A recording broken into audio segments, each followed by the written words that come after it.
Hey, it's Des back with another video. North London Derby time. So let's preview the game and look at what both teams are going to offer. So let's talk about how Arsenal play for stars. So what Arsenal tried to do is dominate the ball in the final third. That's our aim. We do try to build the play up out the back. Obviously, if teams want to press us high up, we have the qualities to build the ball up high up the pitch. We want to build up slow. We can also build up long. We can also go through the middle. But what we do want to do is eventually get the ball into the final third, have our players already set in positions that they're supposed to be in, and then create chances just based off sustaining the ball in the final third and creating multiple chances that way. And if we eventually lose the ball whilst trying to create chances, we press high up to get the ball back and create a chance again. So essentially what we want is to consistently be in the final third, creating chances, pressing the team into making mistakes, and then creating chances after that again. So we lose the ball, get the ball back, create another chance again. That's essentially what we want to do. But obviously, in failing to do that, we're willing to drop back and defend and sit deep. But essentially, we want to be doing everything we do in the final third, because the further away from our goal that we are, or that the ball is, then the less of a risk it is that we concede a goal. So that's our aim. That's how we see it defensively.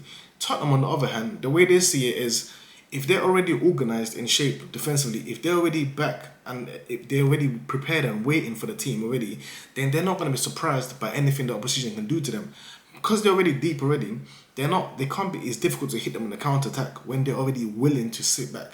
As soon as they lose the ball, they're willing to drop back. So they're wanting to be organised, in shape, and not surprised by anything. Not surprised by a long ball over the top, not surprised by a counter attack.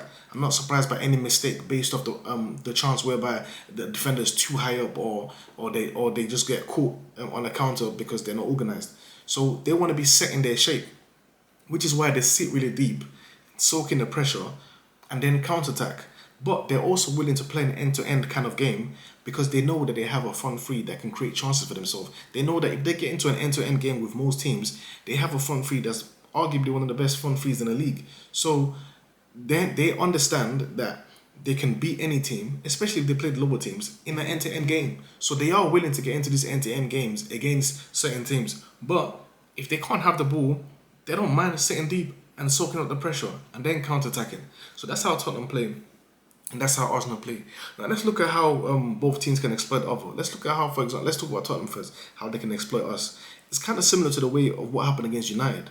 Because of the way we press high up and we stay up the pitch, obviously if we can't get the ball back, we try to run back and get back into shape.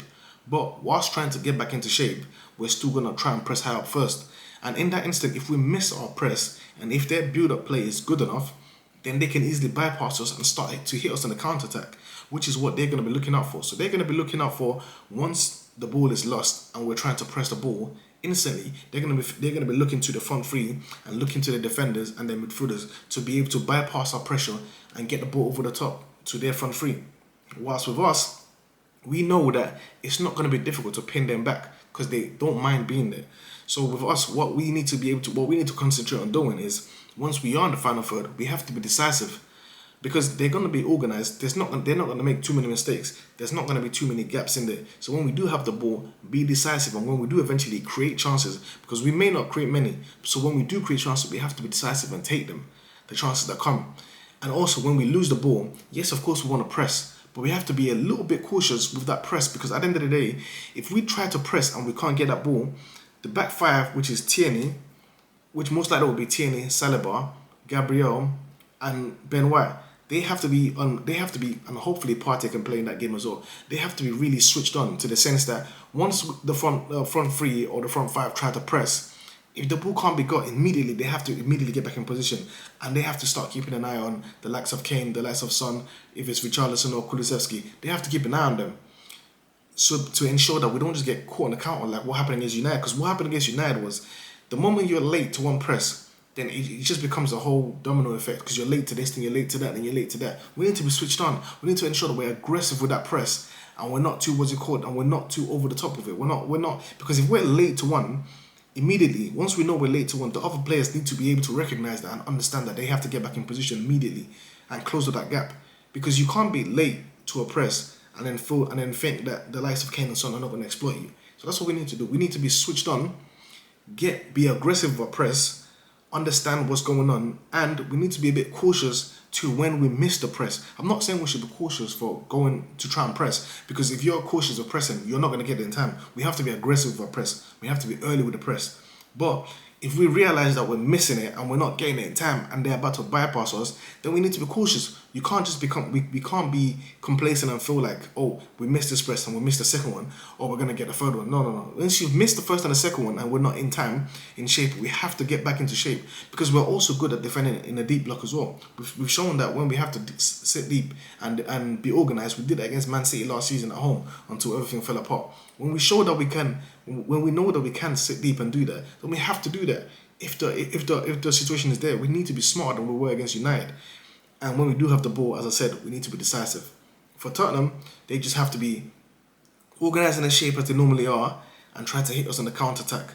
And for them, the way they can hit us in the counter-attack is they need to be, well, their defenders and their midfielders need to be smart in the build-up. So they can't just rush everything, because what we want for them is once we press them, we want them to quickly rush the ball over the top, because it's not going to be a good ball. But they have to be calm under pressure and pick the right passes. That's what they have to do. So that's how I feel like the Arsenal-Tottenham game can be won.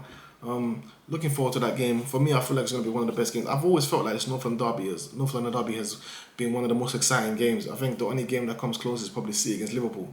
But I feel like North London Derby has been the top two in England in recent years, 5-10 years. It's been one of the best games. Always looking forward to that. So see you guys